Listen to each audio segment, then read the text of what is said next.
Egg dosa same as it is 2 గరిటెలు దోశ పిండి వేసి ఈ విధంగా దోశ పెనం నిండుకు వేయాల్సింది వస్తుంది పిండిని.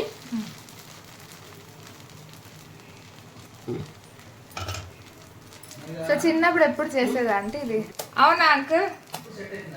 అదే అంకుల్ జియోకే కదా పెట్టినది.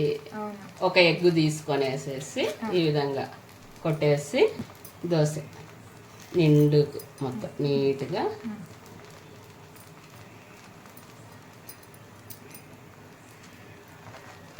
దాన్ని బ్రేక్ చేయలేదు. ఓకే ఫుల్ స్ప్రెడ్ చేయాలి అంతా నీట్గా. అంటే కడపలో ప్లేన్ ఫేమస్ ఎగ్ దోశ చాలా చాలా ఫేమస్. ఓకే దీని మీద నెయ్యి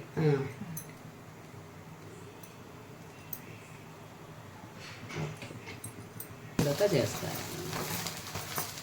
ఇంకొద్దిగా. సో ఇలా తిప్పేస్తే అక్కడ ఉండే ఆమ్లెట్ అంతా బాగా నీట్గా కొంతమంది అట్లేమో వద్దు ఒక 1 సైడే అని అనేసి అట్లా కూడా చేస్తుంటారు. కొంచెం టేస్టీగా ఉంటుంది, ఫ్లఫీగా బాగా ఉంటుంది. మొత్తము అంటే ఎగ్ బాగా ఉడికిపోయి ఇది అదే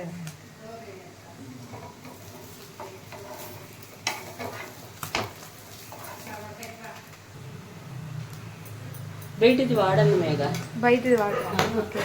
అసలు జిఆర్బి కానీ అంటారు కానీ జిఆర్బి బాగుంటుంది అది ఇది అనేసినదే. ఇప్పుడు మళ్ళీ ఎర్ర చట్నీ.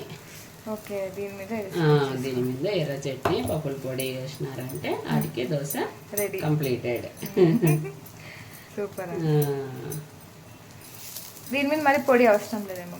వేస్తాము, పొడి కూడా వేస్తారా?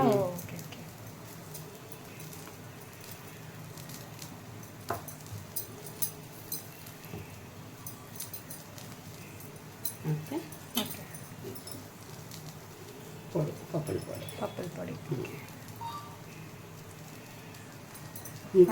ఇట్లా ఎగ్ దోశ రెడీ.